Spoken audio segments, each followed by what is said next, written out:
സ്മൃതിവൻ മ്യൂസിയത്തിൽ നിന്ന് നമ്മൾ ഏകദേശം ഒരു 4 മണിക്കൂറൊക്കെ സഞ്ചരിച്ച് നമ്മൾ അടുത്ത് എത്തുന്ന ഭൂമിയിൽ തന്നെ അത്ഭുതമായ റാൻ ഓഫ് കച്ച് എന്ന് പറയുന്ന വൈറ്റ് ഡെസേർട്ടിന്റെ പ്രദേശങ്ങളിലേക്കാണ്.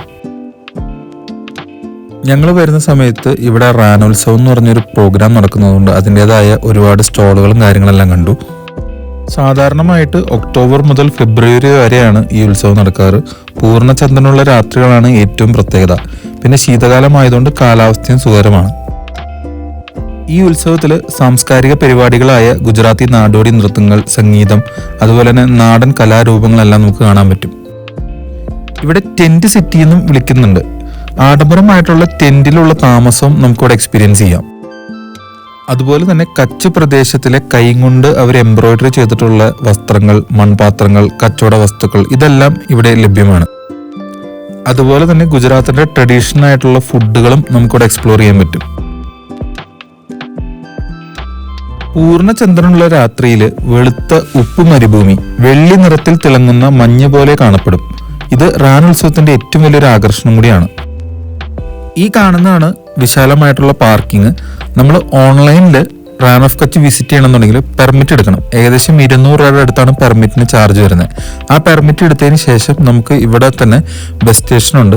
ഈ ബസ്സിൽ നമുക്ക് റാൻ ഓഫ് കച്ചിലേക്ക് പോകാൻ പറ്റും. നമ്മളെടുത്ത പെർമിറ്റിൽ തന്നെ ഈ ബസ്സിനുള്ള ചാർജ് കൂടി ഇൻക്ലൂഡഡ് ആണ്. റാൻ ഓഫ് കച്ച് ആയിരക്കണക്കിന് വർഷങ്ങൾക്ക് മുമ്പ് അറബിക്കടലിന്റെ ഭാഗമായിരുന്നു എന്നാണ് ചരിത്രം പറയുന്നത്. ഭൂകമ്പങ്ങളും ഭൂഗർഭ ചലനങ്ങളും മൂലം കടല് പിന്മാറുകയും ഈ പ്രദേശം ക്രമേണ വലിയൊരു ഉപ്പ് മരുഭൂമിയായി മാറുകയാണ് ചെയ്തത്. ഇതാണ് വൈറ്റ് ഡെസേർട്ടിന് നമ്മുടെ എൻട്രൻസ് വരുന്നത്. റാൻ എന്ന വാക്ക് സംസ്കൃതത്തിൽ നിന്ന് വന്നതാണ്. അതിന്റെ അർത്ഥം വിരളമായ ശൂന്യമായ ഭൂമി എന്നൊക്കെയാണ്. ബ്രിട്ടീഷ് കാലത്ത് ഈ പ്രദേശം ഉപ്പ് ഉൽപ്പാദിപ്പിക്കുവാനും അതുപോലെ തന്നെ വ്യാപാരത്തിനും പ്രധാനമായിരുന്നു. 1819 അള്ളാബണ്ട് ഭൂകമ്പം ഈ പ്രദേശത്തിന്റെ ഭൂമിശാസ്ത്രം തന്നെ മാറ്റിമറിച്ചു. റാൻ ഓഫ് കച്ച് സ്ഥിതി ചെയ്യുന്നത് ഗുജറാത്തിലെ കച്ച് ജില്ലയിലാണ്. അടുത്ത പ്രധാന നഗരം വരുന്നത് ഭുജാണ്. അതുപോലെ തന്നെ പടിഞ്ഞാറ് ഭാഗത്ത് ഇന്ത്യൻ പാകിസ്ഥാൻ അതിർത്തിയും കൂടിയാണ് വരുന്നത്. ജൂലൈ തൊട്ട് സെപ്റ്റംബർ വരെ ഇവിടെ മഴക്കാലമാണ്. ഒക്ടോബർ ടു ഫെബ്രുവരിയാണ് ശീതകാലം. ഇതാണ് റാൻ ഓഫ് കച്ച് സന്ദർശിക്കാൻ ഏറ്റവും നല്ല സമയം. അതുപോലെ തന്നെ മാർച്ച് തൊട്ട് ജൂൺ വരെ ഇവിടെ വേനൽക്കാലമാണ്. ആ സമയത്ത് കടുത്ത ചൂടും ഉണ്ടാവുന്നതാണ്. ഇവിടെ ഒരുപാട് ക്യാമൽ റൈഡുകൾ നമുക്ക് അവൈലബിൾ ആണ്.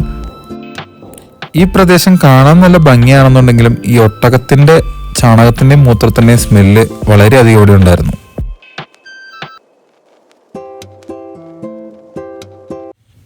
ഇതാണ് വൈറ്റ് ഡെസേർട്ട്.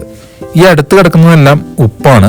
അതുപോലെ തന്നെ ഇവിടെ നിന്ന് ഇറങ്ങി നമുക്ക് മുമ്പോട്ട് നടക്കുമ്പോഴും ഇതുപോലെ കുറെ ഉപ്പ് പ്രതലങ്ങൾ കാണാൻ പറ്റും. ഇവിടെ ചില ഗുജറാത്തി ട്രഡീഷണൽ സംഗീതമൊക്കെ ആലപിക്കുന്നുണ്ടായിരുന്നു. അതുപോലെ തന്നെ ഇതുപോലത്തെ ഒരുപാട് സ്നാക്സിന്റെ കടകളും ഉണ്ട്. പിന്നെ ഒരുപാട് കച്ചവടക്കാരുണ്ട് ഈ പ്രദേശം മൊത്തം.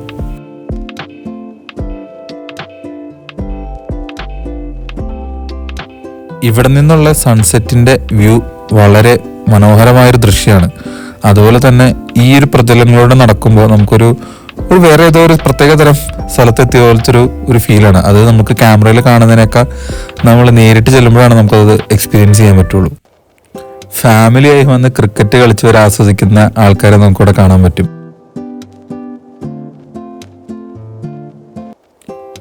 ഇവിടെ പാരാമോട്ടറിംഗ് പോലത്തുള്ള പലതരത്തിലുള്ള വിനോദങ്ങളുണ്ട്.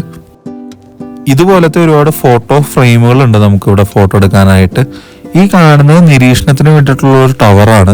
അങ്ങനെ നമ്മൾ ഇവിടുത്തെ കാഴ്ചകളൊക്കെ എല്ലാം കണ്ട് നമ്മൾ തിരിച്ചിവിടുന്ന് ഇറങ്ങുവാണ്.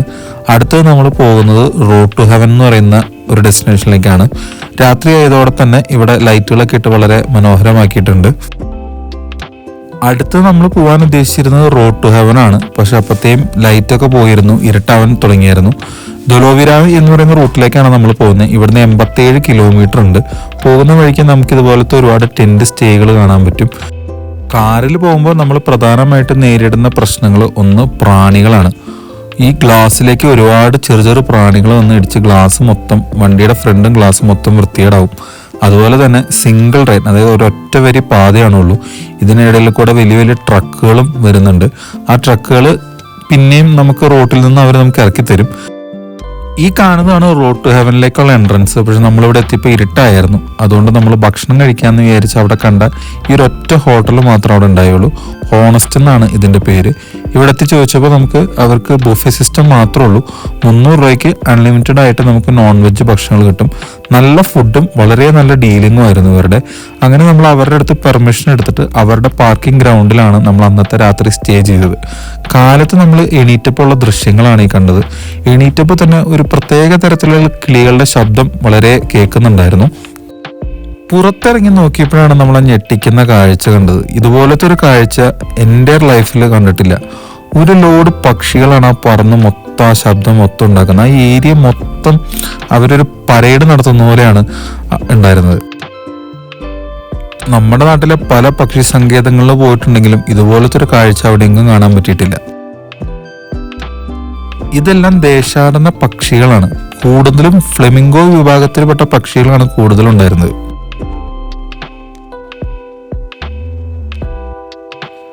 അങ്ങനെ നമ്മുടെ റോഡ് ടു ഹെവനിലേക്കുള്ള യാത്ര നമ്മൾ സ്റ്റാർട്ട് ചെയ്യാണ്. ഏകദേശം 31 കിലോമീറ്റർ സിംഗിൾ ലൈൻ റോഡാണ്. 2 സൈഡിലും നമുക്ക് വെള്ളമാണ് ഉള്ളത്. ഈ പോകുന്ന വഴിയിൽ ഒരുപാട് ഫ്ലെമിംഗോ പക്ഷികളെ നമുക്ക് കാണാൻ പറ്റും. ഇവര് ഇര പിടിക്കുന്നതാണ് മൊത്തം.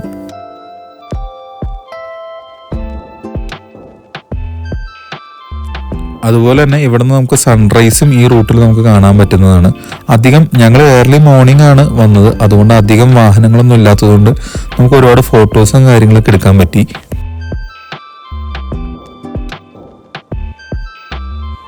പണ്ടത്തെ കല്യാണ ആൽബങ്ങളിൽ ഈ സൂര്യൻ ഇങ്ങനെ വെള്ളത്തിൽ തട്ടി നിന്ന് കാണിക്കുന്ന ചില സീനുകളൊക്കെ ഉണ്ട്. അതൊക്കെ നമുക്ക് ഇവിടെ വന്ന് ഡയറക്റ്റ് കാണാം. ഈ തടാകത്തിന് അധികം ആഴമില്ല എന്നാണ് തോന്നുന്നത്. കാരണം ഇവിടെ കൂടുതൽ ഈ പക്ഷികൾ നിലത്ത് ചവിട്ടി തന്നെയാണ് ഇര പിടിക്കുന്നത്. ഏഷ്യൻ, യൂറോപ്പ്, സൈബീരിയ ഈ സ്ഥലങ്ങളിൽ നിന്നാണ് കൂടുതലും ഇവിടെ കാണുന്ന പക്ഷികൾ വരുന്നത്. ഇവരൊരു പ്രത്യേക സ്റ്റൈലിൽ മാർച്ച് ചെയ്താണ് ഇര പിടിക്കുന്നത്.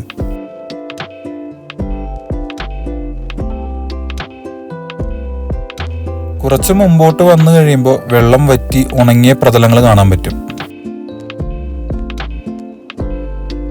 കുറച്ച് ദൂരം പിന്നിട്ടാൽ പിന്നെ മലകളോ ചെടികളോ ഒന്നും കാണാൻ നമുക്ക് പറ്റില്ല. 2 സൈഡിലും വെള്ളവും അതിൻ്റെ ഒത്ത നടുക്ക് ഈ റോഡും ആകാശം മുട്ടുന്നത് പോലെയാണ് തോന്നുക. ഇത്രയും സഞ്ചരിച്ചതിൽ ഗുജറാത്തിൽ മാത്രമാണ് ഇത്ര ഭംഗിയുള്ള കൊമ്പുള്ള പശുക്കളെ ഞങ്ങൾ കണ്ടിട്ടുള്ളൂ. പോകുന്ന വഴിക്ക് വെള്ളം കൊണ്ടുപോകുന്ന ഒരു പിക്കപ്പ് വാൻ കണ്ടു. അവിടെ നിന്ന് ഞങ്ങൾ കുറച്ച് വെള്ളം മേടിച്ചു. 25 രൂപയാണ് അവരുടെ കയ്യിലിരിക്കുന്ന ക്യാനിന് ഏകദേശം വരുന്നത്. അത് കഴിഞ്ഞ് ഭക്ഷണം കഴിക്കാനായിട്ട് ഇവിടെ കണ്ടൊരു ചെറിയ കടയിൽ കയറി. പക്ഷേ ചെറിയ കടയാണെന്നുണ്ടെങ്കിലും ആ ചെറിയ റൂമിൻ്റെ അകത്ത് AC കാര്യങ്ങളൊക്കെ അവർ ഫിറ്റ് ചെയ്തിട്ടുണ്ട്. ഇവിടെ കൂടുതലും പാവ് ബജിയും കൊണ്ടുള്ള സംഭവങ്ങളാണ് കൂടുതലുള്ളത്. അതുപോലെ തന്നെ ആ തവയിൽ ഉപയോഗിച്ചുണ്ടാക്കുന്ന കറികളും അതൊക്കെയാണ് ഇവിടുത്തെ മെയിൻ ഐറ്റംസ്. നമ്മൾ ഓർഡർ ചെയ്തത് പാവ് ബജിയുടെ ഒരു സെറ്റും അതുപോലെ തന്നെ കുറച്ച് ഉരുളക്കിഴങ്ങിൻ്റെ പോലത്തെ ഒരു ചാറുകറിയായിരുന്നു. അധികം വലിയ വൃത്തിയൊന്നും പ്രതീക്ഷിച്ച് നമ്മൾ കയറിയിട്ട് കാര്യമില്ല. പക്ഷെ അത്യാവശ്യം ടേസ്റ്റുള്ള ഫുഡായിരുന്നു. ഏറ്റവും നന്നായിരുന്നത് ഈ കാണുന്ന ദാബേലി എന്ന് പറയുന്നൊരു ഡിഷായിരുന്നു. ഒരു മധുരം ടേസ്റ്റുള്ളൊരു ഫുഡായിരുന്നു അത് കഴിച്ച് നമ്മൾ പിന്നെ നമ്മുടെ യാത്ര തുടർന്നു. ഏകദേശം കുറച്ച് മുന്നോട്ട് പോയി കഴിഞ്ഞപ്പോൾ പിന്നെ ഭയങ്കരമായിട്ട് വരണ്ട പ്രദേശങ്ങളാണ് കണ്ടുകൊണ്ടിരുന്നത്. അതിലൂടെ ഒരു മഹാൻ കാറൊക്കെ ഓടിച്ച് പറപ്പിച്ച് പൊടിയൊക്കെ പാർപ്പിച്ച് പോകുന്നുണ്ടായിരുന്നു. ഇവിടുന്ന് നമ്മൾ അടുത്ത് പോകുന്നത് നമ്മുടെ 100 രൂപയുടെ നോട്ടിലുള്ള റാണി കി വാവ് കാണാനാണ്. ഇവിടെ പോകുന്ന വഴിക്ക് ഒരുപാട് കൃഷിസ്ഥലങ്ങളുണ്ട്. അതുപോലെ തന്നെ ഇവിടുത്തെ ഗതാഗത നിയമങ്ങളൊക്കെ വളരെ ശോകമാണ്. നമ്മുടെ നാട്ടിലെ വീഡിയോ കണ്ടവർക്ക് ഇതെങ്ങനെ സഹിക്കുന്ന അറിയില്ല. അപ്പോൾ നമുക്ക് അടുത്ത വീഡിയോ ആയിട്ട് കാണാം.